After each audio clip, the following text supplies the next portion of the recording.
ওই কিরে, ওই কিরে, মধু মধু। সো বন্ধুরা, তোমরা দেখতেই পাচ্ছ আজকে আমরা সবাই মিলে ঘুরতে যাচ্ছি, ভাই বাদাররা মিলে। আজকে আমরা যাচ্ছি মধুপুর। চলো যাওয়া যাক ইনশাআল্লাহ। সো বন্ধুরা, আমরা এখন রওনা দিলাম মধুপুরের উদ্দেশ্যে। মধুপুর যাব, মধুপুরের মধুর আনারস খাবো, রাবার বাগান দেখবো এবং কি বাদর দেখবো। চলো যাওয়া যাক। এই লোকটা ঘুরতে যাওয়ার কথা বললে শ্বশুর বাড়ি এসে বসে গেছে। তার আবার শ্বশুর বাড়ি থেকে আমরা একটু আগায় নিলাম, পাম্পে একটু তেল ভরতেছি আর কি। সো বন্ধুরা, দীর্ঘ 2 ঘন্টা জার্নি করার পর আমরা এসে পড়েছি এখন মধুপুর। মধুপুরে এসে আর কি আমরা হালকা পাতলা একটু রেস্ট নিতেছি। আমরা অলরেডি মধুপুর আইসা পড়ছি, এখন আমরা একটু রেস্ট নিতেছি।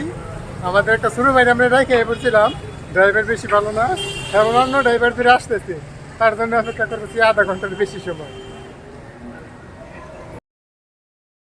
বন্ধুরা, এখন হচ্ছে আনারসের মেন সিজন। আমরা যখন রাস্তা দিয়ে যাচ্ছিলাম, দুই পাশের আনারসগুলোর ঘ্রাণ আমাদের নাকে আসছিল। এই কারণে ভাবলাম যে আগে আমরা আনারস খেয়ে নেই। এই যে বড় ভাইটা আমাদের জন্য আনারস কাটতেছে, আর আনারসের রসগুলো টুপ টুপ করে মাটিতে পড়তেছে।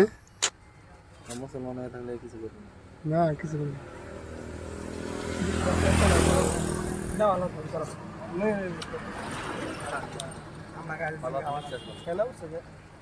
জাকি দিছি, স্বাদ ভালো আছে। কেমন লাগে ভাইয়া? সেই স্বাদ। আলহামদুলিল্লাহ, আলহামদুলিল্লাহ, অনেক মজা। এই যে মধুপুরের আসল মধু, নকল মধু খাই লাভ নাই, টপ টপ করে রস পড়তেছে। এই যে মধুপুরের আসল মধু, সেরা। মাঝখানে মালটা কই? দানা করে কি? এতে মানে এটি ধানকে থাকলে ঠিক ছাড়তো না তো। আর আমি মারবা আল্লাহ জানতেন না। বাবা মাথা বেশি দিয়া দিম না, দিম না। সত্যি আনারসগুলো খেতে বেশ সুস্বাদু ছিল। আমরা একটা খাইছি, এই কারণে আরেকটা নিলাম। আমরা কিনে খেতে চাইছিলাম, কিন্তু বাইরে একটা আমাদেরকে ফ্রি দিছি, আরেকটা আমরা কিনে খেলাম। স্বাদ সত্যি অসাধারণ। মধুপুরের রাস্তার 2 সাইড দিয়ে শুধু আনারস গাছ আর আনারস গাছ, অন্যান্য ফসল তার পাশে আনারস গাছ। আর এগুলো হচ্ছে সুবিশাল আনারস ক্ষেতের মাঠ। এখান থেকে তোমরা দেখতে পাচ্ছ যত দূর পর্যন্ত চোখ যায় শুধু আনারস বাগান আর আনারস বাগান। ই পাশ ও পাশ 2 পাশেই সব মিলিয়ে পরিবেশটা দেখতে অনেক বেশি সুন্দর, আনারস বাগানগুলো অনেক সুন্দর।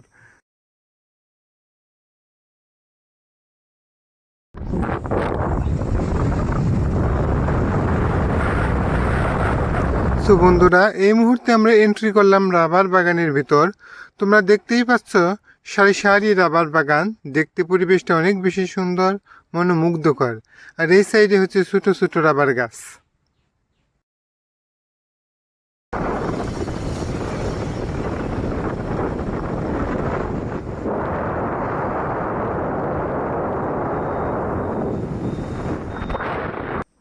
সো বন্ধুরা, আমরা এখন আছি রাবার বাগানের মাঝখানে। চারপাশের পরিবেশটা অনেক বেশি সুন্দর এবং কি সুন্দর মনোরম প্রাকৃতিক ঠান্ডা পরিবেশ। আমাদের থানার ওইদিকে আজকে প্রচুর পরিমাণে রোদ এবং কি গরম, কিন্তু এইখানে রাবার বাগানের ভিতরে মধুপুরে অতটা বেশি গরম না, অতটাও বেশি তাপ না। সুন্দর মিষ্টি হালকা বাতাস বইতেছে, চারপাশের পরিবেশটা সব মিলে অসাধারণ। রাবার গাছের কষ দিয়ে মূলত রাবার তৈরি করা হয়। এইভাবে গাছগুলোকে কাটা হয়, এই জায়গায় একটা পাত্র রাখা হয়, সে পাত্র কষগুলো ফ্যাক্টরিতে নিয়ে প্রসেসিং করে রাবার তৈরি করা হয়। এখন মধুপুর আসার মেন সিজন, আনারস খাওয়ার মেন সিজন ঠিক আছে, কিন্তু রাবার বাগানের মাঝখান দিয়ে রাস্তার অবস্থা মোটেও ভালো না। সো বন্ধুরা, রাবার বাগান ঘোরার শেষে এখন আমরা যাচ্ছি বানর দেখতে। আর চারপাশের পরিবেশটা এত বেশি সুন্দর যে কি বলবো, তোমরা তো দেখতেই পাচ্ছ কত সুন্দর একটি পরিবেশ, সব মিলিয়ে অসাধারণ, যা বলার মতো না। মাশাআল্লাহ, মাশাআল্লাহ।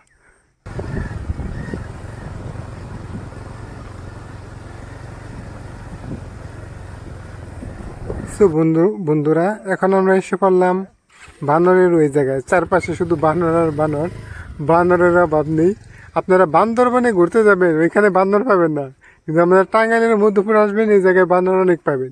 যদিও এখন দুপুরের সময়, এই দুপুরের সময় বানরগুলো বলে খুব একটা বাইরে থাকে না, বিকেল আর সকালের টাইমে বলে বেশি বাইরে থাকে। তারপরেও তোমাদের চারপাশের পরিবেশটা আমি ঘুরে ঘুরে দেখাচ্ছি, তোমরা দেখো।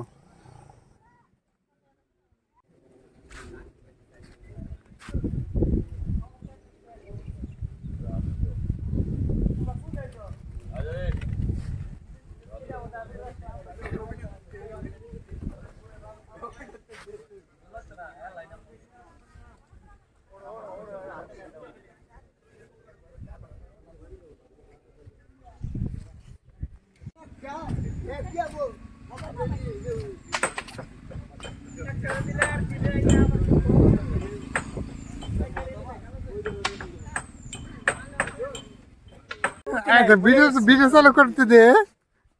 হ্যাঁ, বান্দরবনে এসে তোমার কি অনুভূতি ভাইয়া? অনুমতি নাই তো অনুমতি ছাড়াও নাই, কোনো অনুমতি নাই। তোমার কাছে তো আগে জিজ্ঞেস করে নেবো তোমার অনুভূতি কি তাই। ভাইয়া তোমার অনুভূতি কি? ভালো ভালো ভালো। কার জানি গামছা চুরি করতেছে, যাও ফিরাও, ফিরাও। যাও যাও ফিরাও, আস্তে করে ফিরাও। হ্যাঁ যাস না, যাস না গামছা। যে জায়গায় আর কি বানানগুলো থাকে ওইটার পরিবেশটাও কিন্তু অনেক বেশি সুন্দর। সামনে একটি মাঠ আছে, খোলা মাঠ, কিন্তু তার অন্য পাশ দিয়ে অপর সাইডে সুবিশাল এই সুন্দর একটি বন জঙ্গল। এটার পরিবেশটাও অনেক সুন্দর, অনেক ঠান্ডা পরিবেশ, আর কি অন্যরকম একটি ফিল। সো বন্ধুরা, বানর দেখা শেষে আমরা চলে আসলাম মধুপুরের গাড়া বাজারে। এখান থেকে তোমরা দেখতে পাচ্ছ যে ট্রাক ভর্তি করে আনারস নিয়ে যাওয়া হচ্ছে, এগুলো দেশের বিভিন্ন স্থানে আর কি সাপ্লাই দেওয়া হবে। আমরা আসছি গাড়া বাজারে সিদ্দিকের মিষ্টি খেতে। আমরা নাম শুনেছি, সিদ্দিকের মিষ্টি খেতে পেরে অনেক বেশি সুস্বাদু। সেটা আসলে কীরকম ওইটা আজকে আমরা খেয়ে দেখবো। এই যে এই হচ্ছে সেই দোকান, তোমরা দেখতেই পাচ্ছ সুন্দর সুন্দর মিষ্টি সাজিয়ে রাখছে আর কি। নিজেরা কিছু খাবো, বাসার জন্য কিছু নিয়ে যাব। সো বন্ধুরা, আমরা সবাই মিলে ঘুরে আসলাম মধুপুর থেকে। মধুপুরের পরিবেশটা বেশ সুন্দর এবং কি ভালো ছিল। আর সিদ্দিকের মিষ্টি খেতে মোটামুটি বেশ ভালো সুন্দর। কিন্তু তোমরা যারা টাঙ্গাইলের ভালো মানের চমচম প্লাস বিলপাড়ার মিষ্টি খেয়েছো, তাদের আর ওই রকম আগ্রহ এক্সাইটেড হয়ে খাওয়া যাওয়ার কোনো দরকার নেই। 18-20 পার্থক্য। যদি সিদ্দিকের মিষ্টি 18 পায়, আর 20 পাবে বিলপাড়ার মিষ্টি প্লাস চমচম, এরকম আর কি। বেশ ভালো স্বাদ, কিন্তু চমচমকে বিট করবে, ভালো মানের চমচমকে প্লাস বিলপাড়ার মিষ্টিকে বিট করবে এরকম স্বাদ এখনো হয়ে ওঠেনি। আর সব মিলিয়ে পরিবেশটা ভালোই ছিল, ঘুরে ফিরে ভালো লাগলো, তোমরাও গিয়ে ঘুরে আসতে পারো।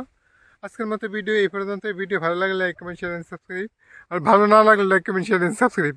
কাদের জন্য আমি কী করি এত কষ্ট করে, কেউ একটা শেয়ার করে না, কিচ্ছু করে না, যাও শেয়ার করে আসো। আজকের মতো এই পর্যন্ত, এটা আল্লাহ হাফেজ।